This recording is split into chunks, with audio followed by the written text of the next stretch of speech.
A warm welcome to the Spark Convo. My name is Amado Abu. Have you call me up on the flip side? I am your libido activator, and today I'm doing this way. It's a girl G, your co-host for today's segment on Spark Convo. Today we are touching on a very sensitive topic. Many young people of today understand their mother tongue, but are not able to speak it fluently. Some even don't understand it at all. Some can't even speak it at all. We are coming to discuss what this means for our culture, our identity, and our heritage. So, Epemo, why do you think this is happening? I don't know what the tree say, but there it says, if you can't speak ever, like you've lost your way. If you can't speak your mother tongue, you've lost your way. I don't understand why both parents at home will speak the mother tongue to themselves. They'll speak to themselves. Like husband and wife will be speaking the mother tongue.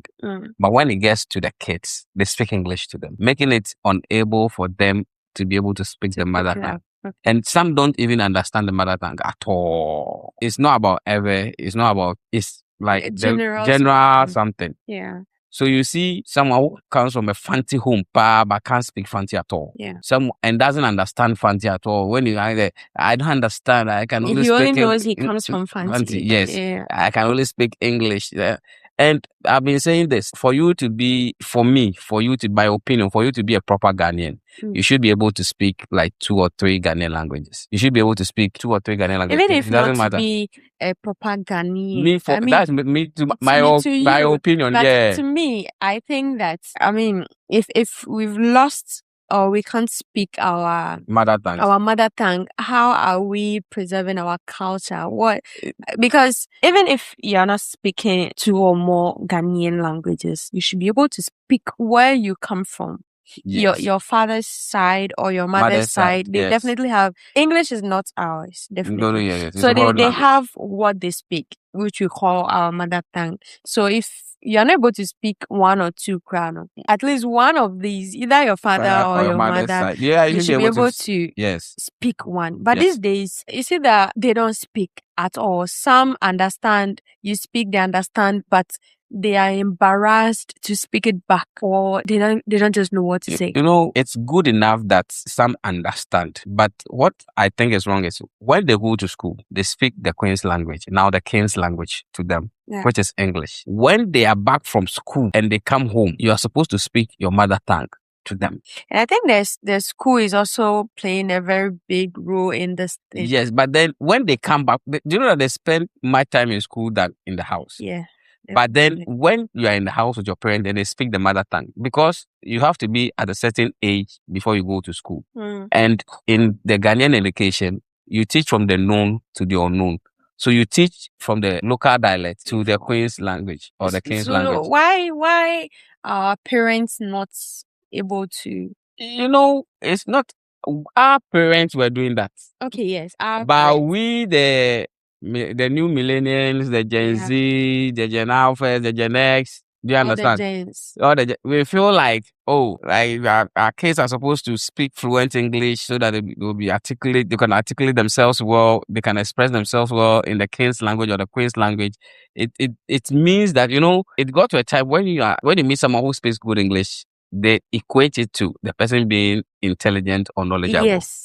That is very true. Do you understand? But if you are speaking more of local language, they think you are not. You shall self pass. That's why. That's how people. And then our schools, those days, my time, they punish us for speaking. They say vernacular. Yes, they call our local language vernacular. Our mother tongue vernacular. So when you speak it, like you walk around with that thing the whole day. If you go to Britain right now, what is their vernacular? It's English. Tree. No, they don't call. No, they call Tree an international language. Really? They call an international language. Then we call ours. That is what I'm saying. Yes. Tree should be their vernacular. If we are calling ours their vernacular is the English language. It shouldn't be like that. Yes, it shouldn't be like that. We should cherish that. I learned Ga. I learned how to speak Ga from school. I didn't stay among Gans. I learned how to speak Ga from school because I was in the government school, and during those times in Accra, all the government schools taught Ga. So whether you're a girl or a chi or whoever you will learn the Ga, you will write it at the end of the DEC, and you will need to pass it. I mean, that helps. So when you are in the Ewe land or on the Ewe land, the schools on the Ewe land needs to, or Ewe land needs to teach the students Ewe. And even we are not even saying that Ewe should be their everyday language. No, but we are only saying that it should be balanced. I personally think that it should be balanced. It should be balanced. That's the only time you get to speak vernacular on campuses. Maybe you are in Ewe class. Yes. Or Ewe class. And then the Ewe teacher is teaching. And then the Ewe teacher is teaching. That is the only time you get to speak Ewe. Yes. Once that session is over and you dare do for that like no Joseph mistake on me. Because all other subjects are taught in English. No, but what about break time? Even if you are caught speaking vernacular during break, you'll be punished. Oh yes. And even if it is second break, too close.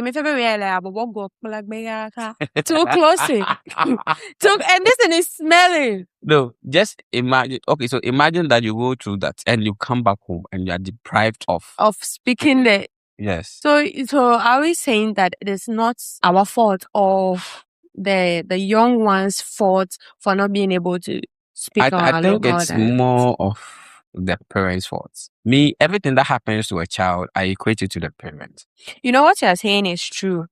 I have a personal experience. Yes, everything that happens to a child. Do you understand? Yeah. You can see the teacher this, the teacher that, but do you think the kid is more precious to the teacher than the parent? Yeah. Nah. Do you understand? So everything that happens in the child's life, I equate it to the parent. And now people are saying like just the BC that went on. A lot of people didn't pass. No, not the ever. I mean, like the studies and everything, they didn't pass.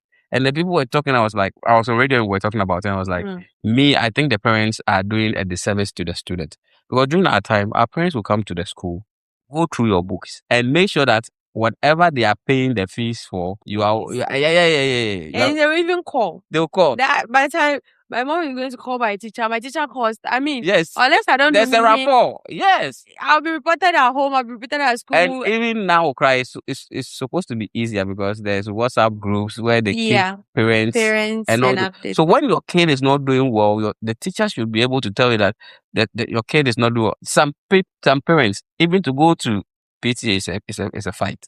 Yeah. And the kid will come home instead of you to speak your local dialect to the kid. Maybe speak. You know, when I completed JHS, I went to Accra to go and stay with my people, and then this was my personal experience relating to this topic today. So you say that the kids don't speak any of our local languages. They don't speak the Chi. They don't speak the Ewe at home. And then ever and you're going to village Tala, I am supposed to now be their Ewe teacher. Me too, I want to speak English. Honestly. So like my auntie didn't like it when I speak English with their kids. And I don't see how that is my fault. You, the parent. And they don't speak it to them. The kids themselves don't speak it at home at all. The funny thing, your auntie will be speaking ever to you. Yes, to me. And then you will speak with the husband. With the husband. And then if I want to speak with the kids, she wants me to communicate to them in Ewe. Why won't she communicate to them in Ewe? Because they've been with you all their lives. You know that I'm just coming to spend a vacation. When you go outside like Africa, the nanny business is one that booms a lot. Yeah. Do you know that if you have a Puerto Rican nanny or a Mexican nanny, the child will end up speaking their language, the Spanish. They don't speak. They speak. The nannies teaches them their language. What they can speak. Yes. So if you think that maybe you've seen a white guy and because it's a white guy, or seen a black American and it's a black American and can't speak Spanish or like the American language, it's a lie. If the person had a nanny that can speak that language, the nanny communicates to the child in a local language. So at the end of the day, what are we teaching our kids? So we are not saying like there's no advantage on it. The advantage is when kids speak fluent English, it makes it easier for them to get to know the English language. You read it, understand it. And then there's another topic on the mother tongue. A lot of people can speak it, but they can't read it or write it. Yes. We'll talk about this some other time. Yeah. Yeah. Definitely. But this particular one is very frustrating. Yeah. So we would want to hear from you, our listeners, and our viewers. Let us know your thoughts in the comment section. Do you think our parents are doing a very terrible job in teaching us the mother tongue, or do you think it's a fault of our teachers or our schools? Let us know your thoughts in the comment section, right? Yes, I think one of these days we should bring a teacher here to discuss to discuss this Yes, with us. we discuss it. Meanwhile, tell us what you think and tell us what can be done to help us with our local language or our mother tongue so that we don't feel embarrassed when we are speaking it. Don't forget to like, Comment, subscribe, and follow us on all platforms at Spark Up Studios. My name is Amadu Abab. You can call me on the flip side. I am your libido activator, and I did this one. It's your girl G signing out. Pew, pew.